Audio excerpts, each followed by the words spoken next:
Alright, hi everyone. We are the Android Robotic Manipulator Group, or ARM for short. I'm Renee, this is Paul, and this is Hal. The basic goal of our app is to allow for wireless and intuitive control of a robotic manipulator. So basically we're using our smartphone as a control input for this 4-degree of freedom arm. What it is, it basically has 4 motors, so that it can move around in 3 dimensions, and it also has a wrist roll motion that it can do.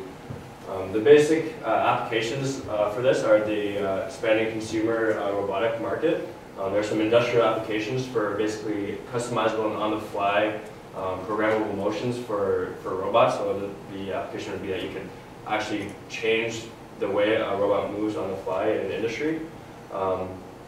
There's also, finally there's, I guess Paul will talk about the overall design right now. Yeah.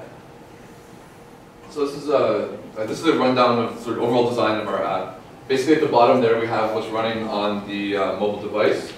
It collects information about how the user moves the device around while holding onto it. It compiles this information and it translates it into a real-world coordinate system so that the user makes a motion like this, it translates that motion into that, no matter how the phone is oriented.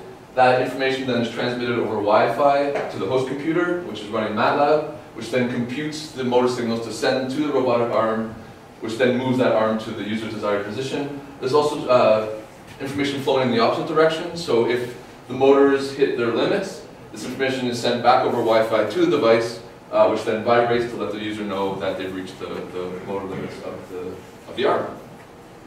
So from there, I think we're going to be moving on to the demo. So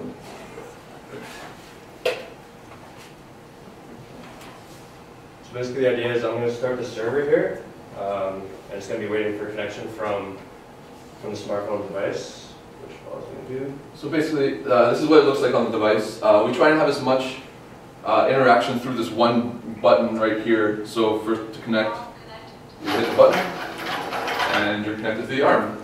And so now when you hold the button down, it goes red, and it starts collecting data about how the device is moving, and this data is then sent over Wi-Fi there to the computer, which then moves the arm. Down here we have the gripper, which opens and closes the gripper. We have 2 modes, which we'll talk about in a second. We have arm mode and wrist mode, which you can switch through here. These top 3 things are playback control, which we'll demo in a second. We have a lock menu here, which allows you to lock motion in certain directions. If you're in arm mode, it's the XYZ. If you're in wrist mode, you can lock pitch and roll. Again, we'll talk more about that in a second. The home button brings the arm back to its home position. And then we have a couple of other things in here. We have the calibrate menu, which allows you to calibrate the accelerometers. We've already done that in this case.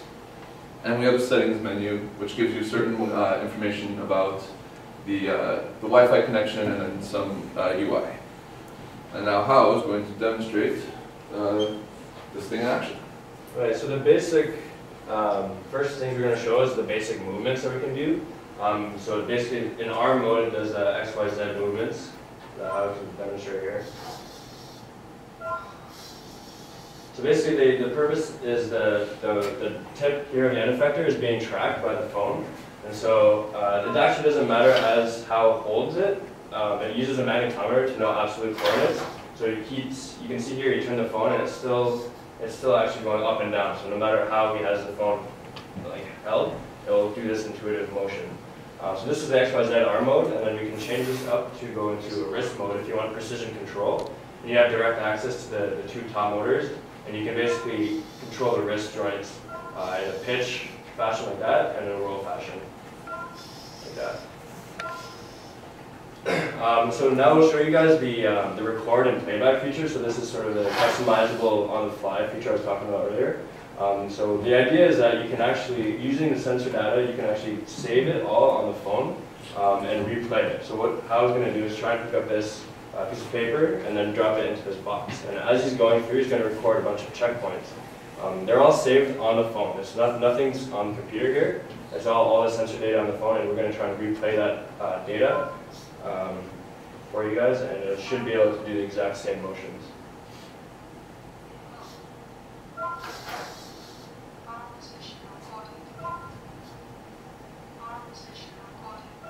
So this is is every position he reaches, he's recording the position. And his phone is actually capturing the data and saving it.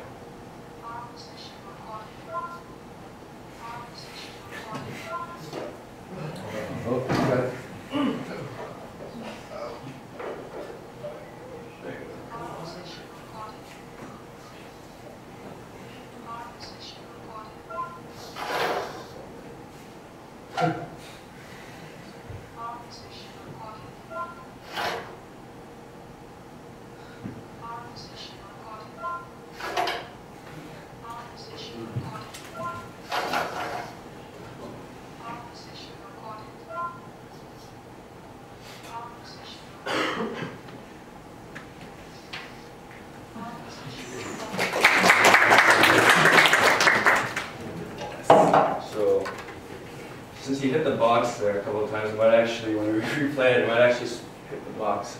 But so now we're going to replay that exact motion that we just showed. The phone's now on the table, so he's not moving it around, so he doesn't hit it.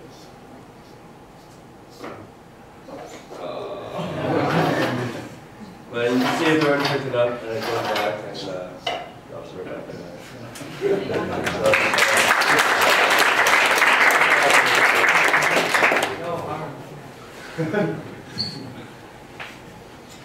So the basic things that we learned during the development of this and that we might do differently if we were to do this again would be to investigate doing something different on the server side. Right now we're just sort of running MATLAB as it runs, and we could probably do this in a better way, maybe doing a Java standalone application or something that runs better, faster communication over the serial port and computes things quicker. And then also investigate different ways of actually doing this communication, because it actually relies very much on the frequency of how fast we're getting the data.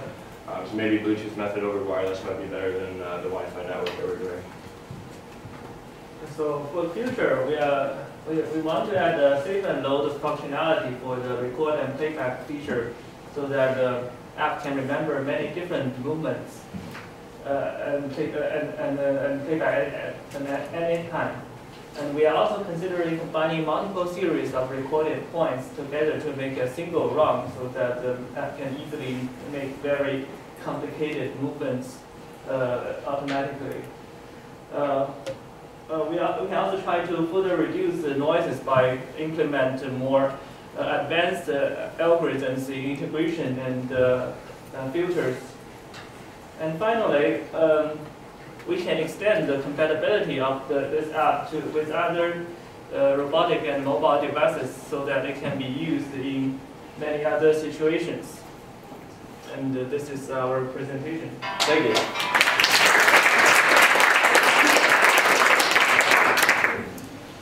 I noticed that you were quite close to the arm. Does it matter how far you are? No, not at all, actually.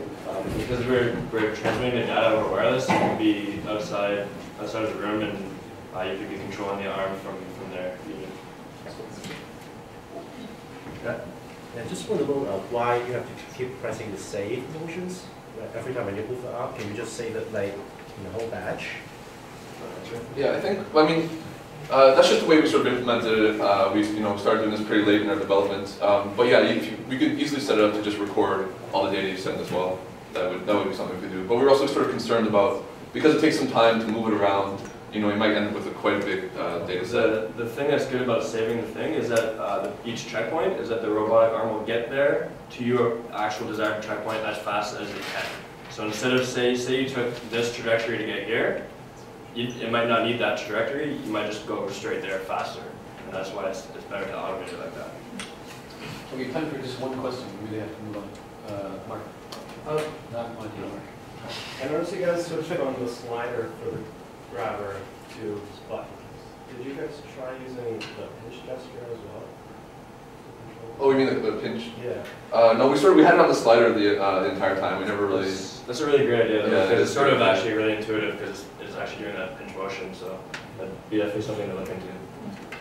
Thank you. Thank you. Cool.